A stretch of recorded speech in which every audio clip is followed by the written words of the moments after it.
Hi, welcome. I'm going to allow a few seconds for all our streams to go live. If you're here to get greater harmony within your inner circle, you're in the right place. Today, we want to look at some breakthrough thoughts as we seek to reduce recurring conflict. And conflict might be a big word, or stronger feels. But these little squabbles, these little tiffs that we have within our inner circle, transient, yes, but they still exist. That's what we want to try and see if we can reduce some of those, so we can enhance connections and harmony. All right, so we're gonna go now. So, hi, I'm Trevor E.S. Smith. I'm with the Success with People Academy, and today in this Success with People live cast, we want to look at a 3-step plan to increase harmony in your teams, in your inner circle, in your family, and even in your special relationships. Right? So we want to look at providing you with an antidote to these recurring tips, squabbles, whatever we want to call it. Yeah. So they are transient, let us pass. We still love each other, still care, etc. But yeah, a little issue comes up. So today, just want to just let you know that we're normally here for 30 to 35 minutes. We are very strict in terms of getting out on time. So just ask you to put aside whatever it is you're doing, because especially today, I want you to be in present. I don't want you to be doing something else, because it's not going to work as well. Because today is about you, it's about me, it's about introspection. So I'm going to just ask you to put aside everything. And just for a few minutes here, I want you to put yourself in the space of your inner circle, people that you interact with closely. Yeah, it could also be a spouse or a special relationship or a child, or it could be a boss, or a direct report. I just want you to be in that space. Or if you're part of a consulting team, the people that you have to work with, the client, just be in that moment for a while. Yeah. So get ready, be there. So we want to, as it says here, it's not for the faint of heart, because it's going to ask you some hard questions about you now, not the other person. We know that they are terrible. We know that it's their fault. So today it's not about them. We will deal with them another time. It's about us. Yeah. So we're pointing the finger at ourselves. As it says here, we want to take off the mask and look at ourselves. So that's the request. All right, let's get going.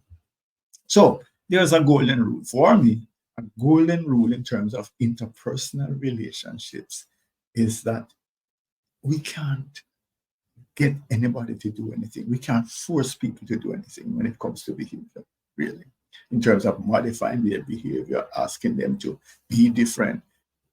We can ask. What we can do is to adjust our behavior.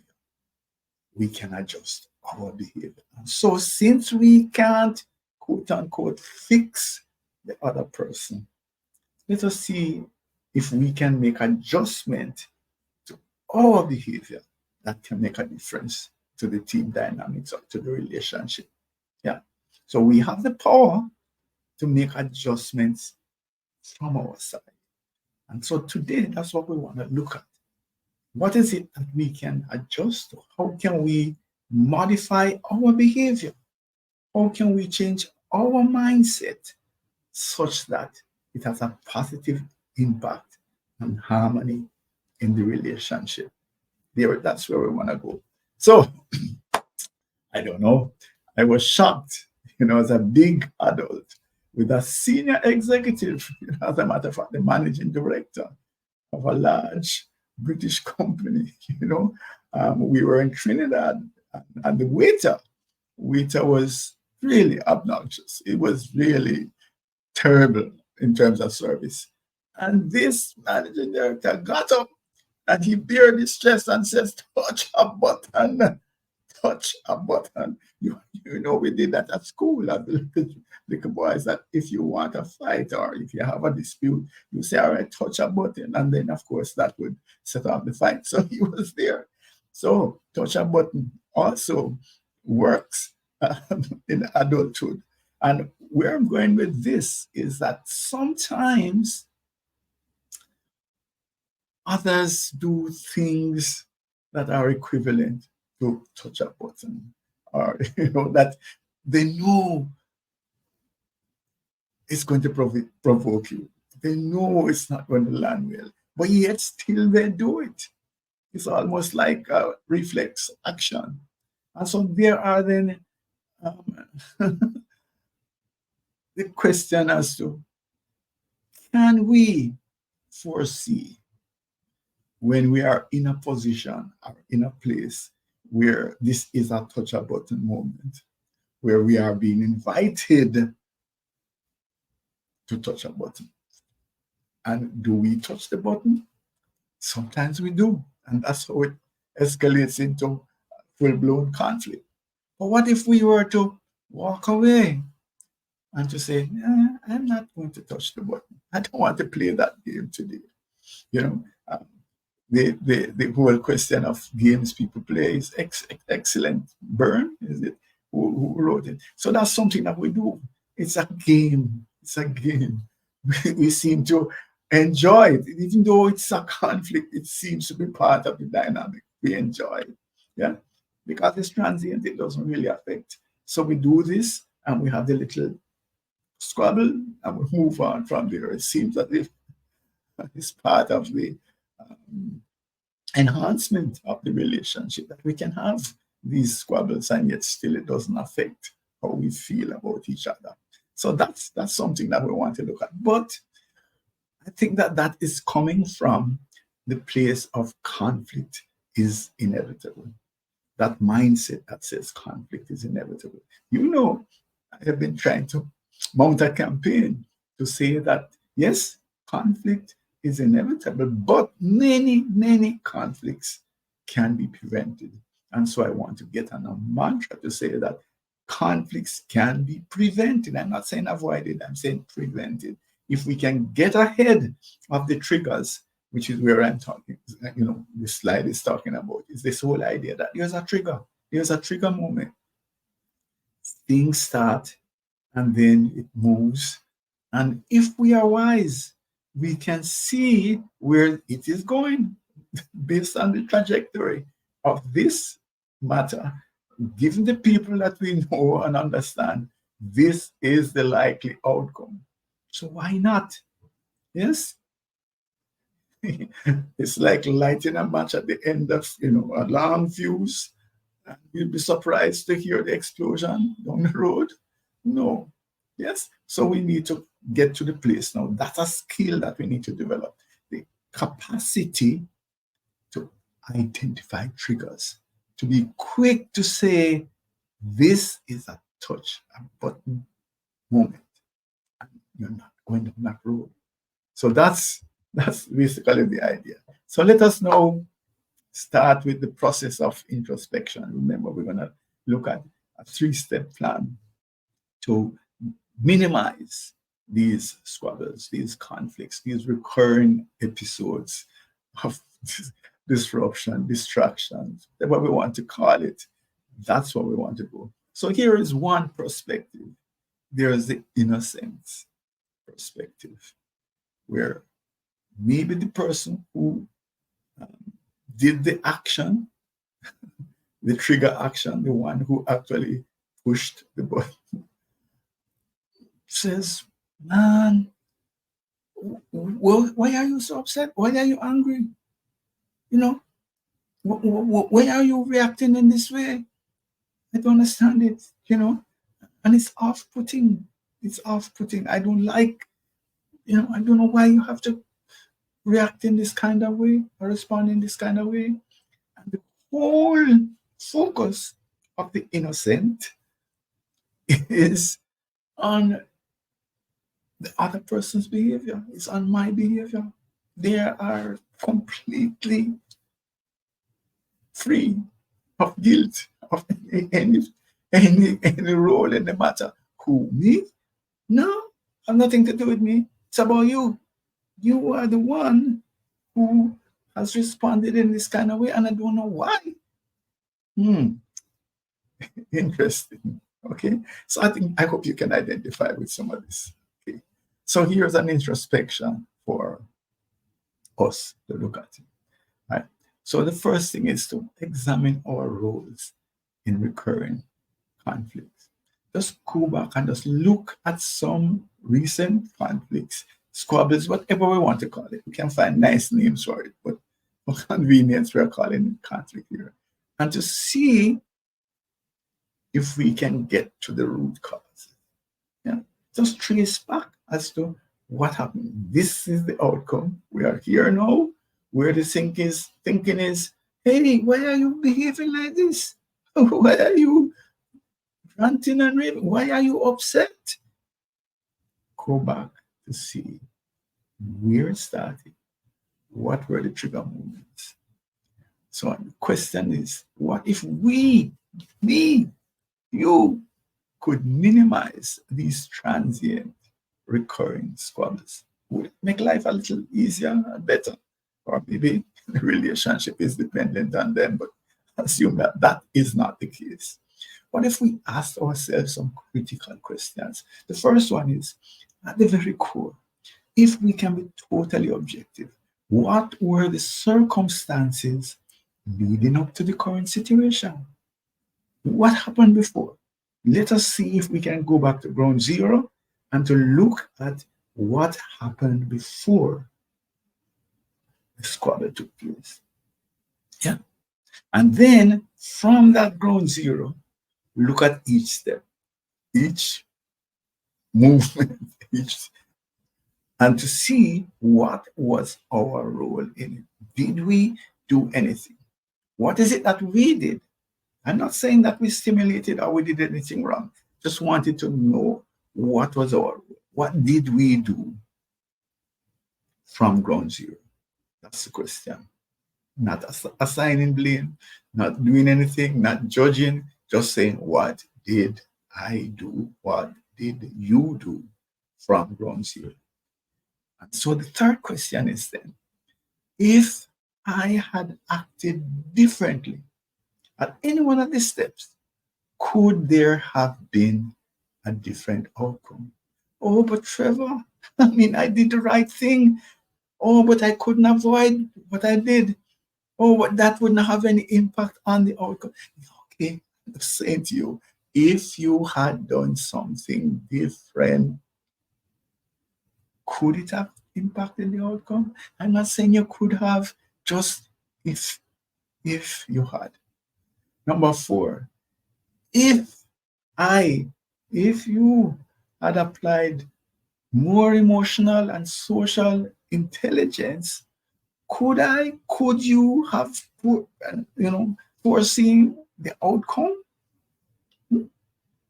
Given all you know about life, given all you know about the people, given all that you know, all the training you have gone through, all the great wisdom that you have, is there a possibility that you could see that it could end up this way? And that is why Trevor is now angry, upset, why Mary is now angry, upset. This is now why we are there. Is there any chance under the heavens that you could have seen this outcome? That's a question. And so, if that is so, is there a responsibility on my part to seek to understand and to appreciate the nuanced behavior of the individuals with whom I interact? Should you have known that Trevor would respond in this kind of way? You're not justifying his behavior. As a matter of fact, you might be condemning his behavior. But could you have seen that this is where it would go? Knowing Trevor is a hothead. No, all of that. Could you have seen it? And so the question is then, in relation to the whole question of harmony within the relationship, given his hot head, should you have taken another route, or could you have taken another route? Those are the questions that we have to ask as we seek greater harmony, as we seek to minimize the distracting squabbles, conflicts, tiffs, whatever we want to call them. And so the question then is, should I be focusing on fixing my actions, my behaviors, to avoid similar clashes? Is there something that I can learn from this that would say to me, next time, bring to the fore all of your emotional, all of your social intelligence, and act in a way that might prevent this squabble from taking place? Hope this is making sense. By the way, there's a chat function. It's not as interactive as Zoom, but there is a possibility that you could say something to me, Trevor, that doesn't make any sense. What are you talking about? But so that's a possibility that you could type something in the chat. Or shockingly, you might say, but wait, that makes a little sense. That makes a little sense. All right. Introspection number 2 as we move the process forward. So there's the other side now.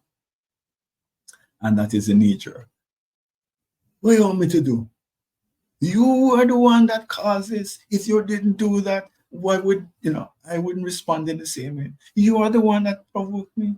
You see, you have it here. See the pen mark here where you stuck me. Why are you shocked that I screamed? You are the one that did this. What did you expect me to do? Yes. You are the one that, called me out in the meeting. So what you expected me to do, how you expected me to respond. Yes.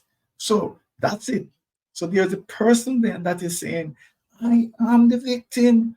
You're wondering why I behave in this way. I am the victim. What you want me to do? My buttons have been pushed. That is how I'm going to respond. But the question that we have to ask here, and I'm calling it a knee-jerk response, because that's it. Something happens, boom, response, auto response immediately. The question is this: can we change the dynamics? Can we find a way to respond differently to these provocative triggers? So when the button is pushed, no alarm. We just find a way to say, well, maybe it's not working today. Yeah? So here are some questions. Now, we're not saying that you're not justified. We're not saying that you're not wrong. I'm not going down there. All I'm saying is, wrong as you are, is there a way to respond as against reacting such that peace reigns? Yes. All right. So here are some questions. Was your response appropriate to the nature of the trigger, or was it an overreaction? So, a little pinprick, should you have screamed and cried for a week? I'm just going on. But let us say somebody did something, they made an error. Here in a schoolboy actually stepped on another boy's shoe by accident. He was beaten badly because this is supposed to be a Clark's shoe, an expensive shoe, and he beat the fellow. Actually, the fellow had to go to hospital. So that's the kind of thing we're talking about. Is the response appropriate to what happened? So yes, maybe you were wrong, but did you have to take it this far? That's the first question. Did it have to get into escalated conflict? Again, calling upon your social and emotional intelligence. Could you have foreseen? This is a tricky one.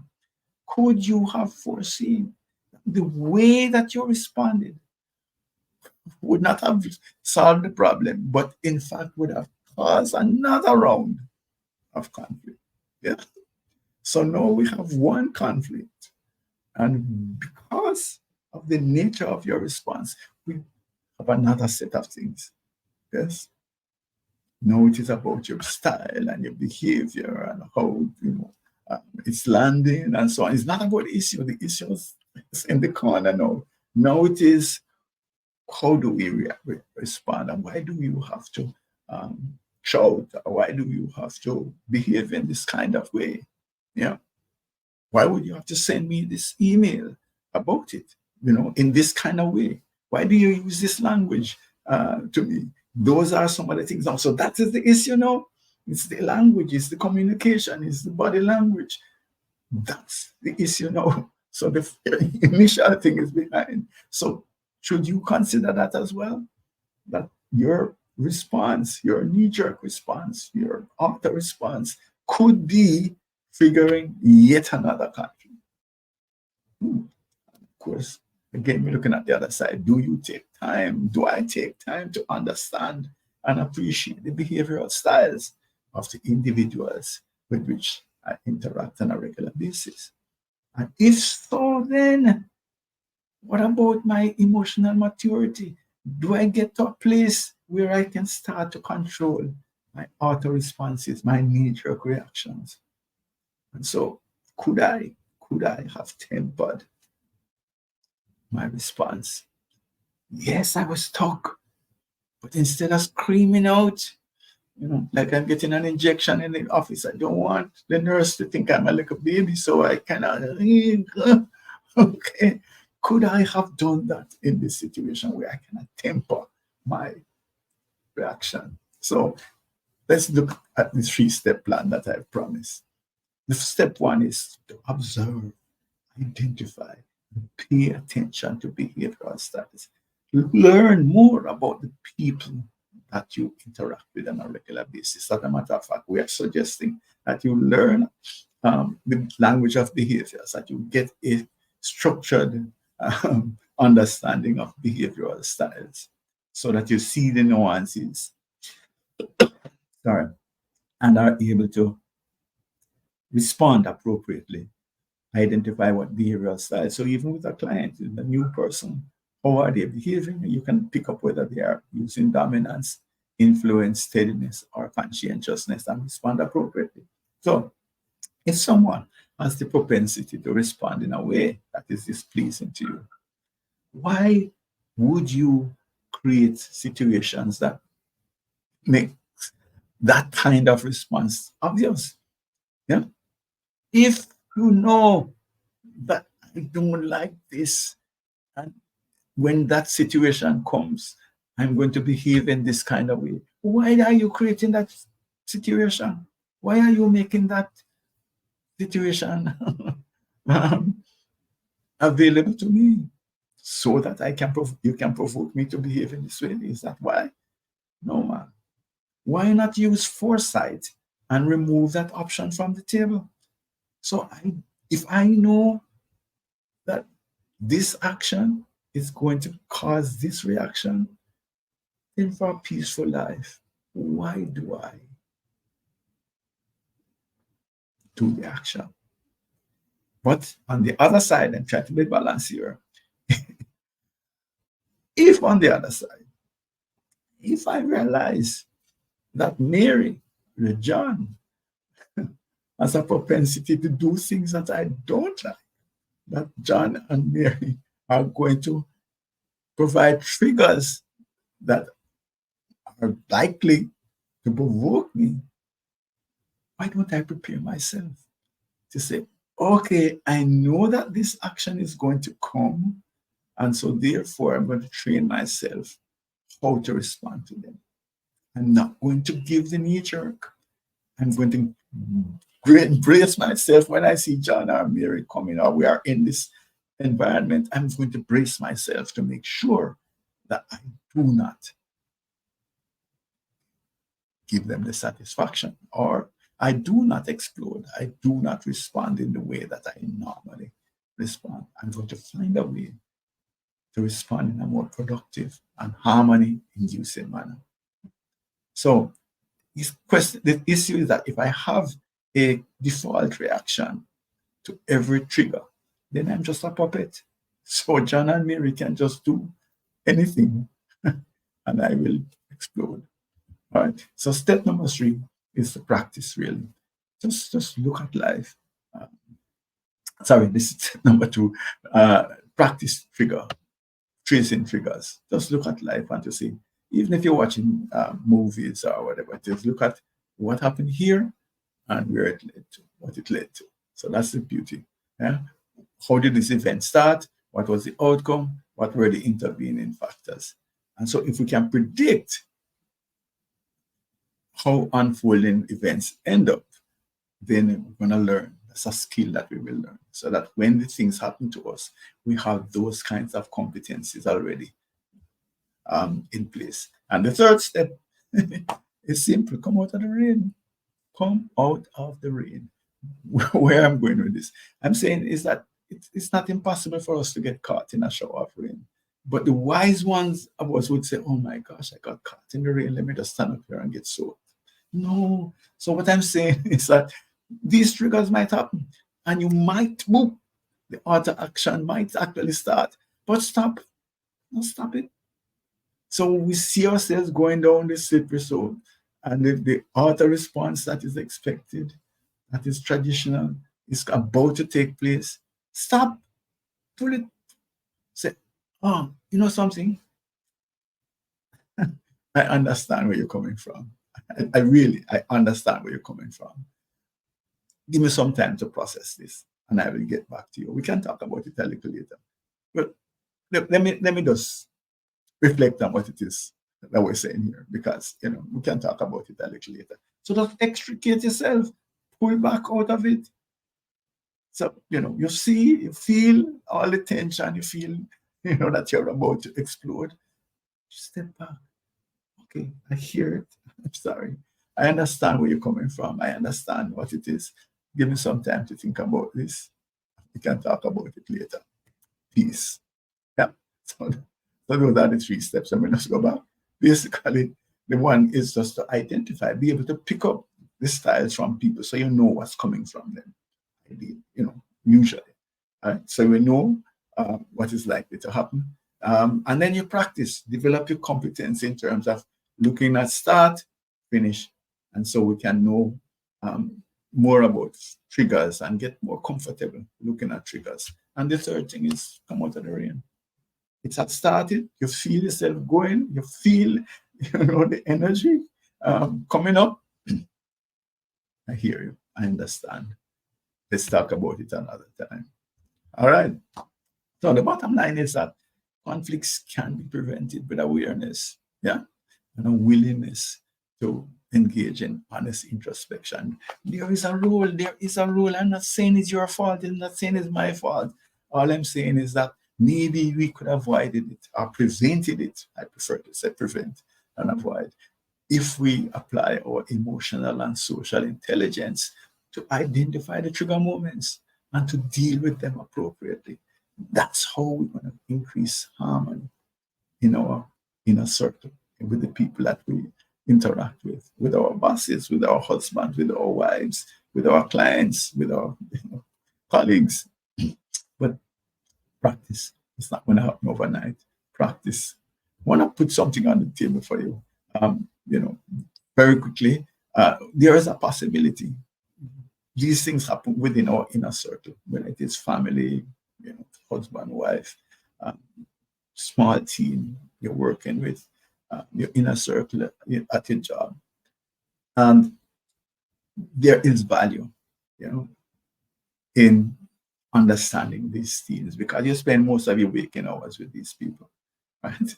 And so I'm just suggesting that getting behavioral assessments done of the team, getting them to understand themselves, getting to see how the team dynamics work. When we put up the team maps, the group, that inner circle map, you have a greater idea of how to respond. And I'm throwing out the possibility. Here is a email address there, info@success with people, that let's have a conversation about what we could do with your inner circle. For like $750, we could actually do the behavioral assessments and have online consultation for like 3 hours on a Zoom call. where we actually look at the dynamics of your inner circle so that peace will reign. And it's not just the negative side, it is in terms of then how do we motivate, how do we get the best from these persons? How do we uh, find ways, given where the individuals are in terms of their behavioral perspective, how do we actually motivate them? How do we get the best from them? So that's an invitation. Give me a call where we can actually look at your inner circle, the people that you deal with on an ongoing basis, and to see how we can not only produce greater harmony, but greater productivity. Can we get them to be their very best selves? All right. So the next steps is that review this 3-step plan. Reach out to me. You can reach out to me at info@successwithpeople.org or direct WhatsApp 876-535-6677. And then bear in mind that we have these live casts. We run them every week. And they're on YouTube, all on YouTube at Extended Disc Solutions. So you go to YouTube and it's at Extended Disc Solutions. And we can have a look at these live casts that are there. So who are we? We are the Success with People Academy, and we are a division of the InfoServe Group.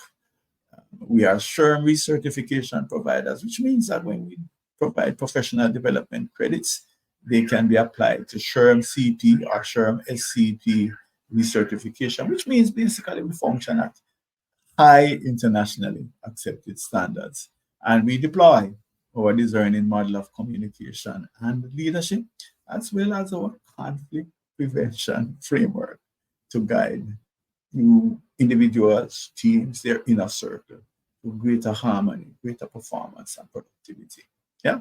And of course, yes, we are franchise holders for the Extended Disc Solutions on the Revolutionary Things platform. Let's have a conversation. info@successwithpeople.org or straight direct WhatsApp. Or if you're on LinkedIn, you can just send me a direct message. All right. Thank you for your time, and see you next week.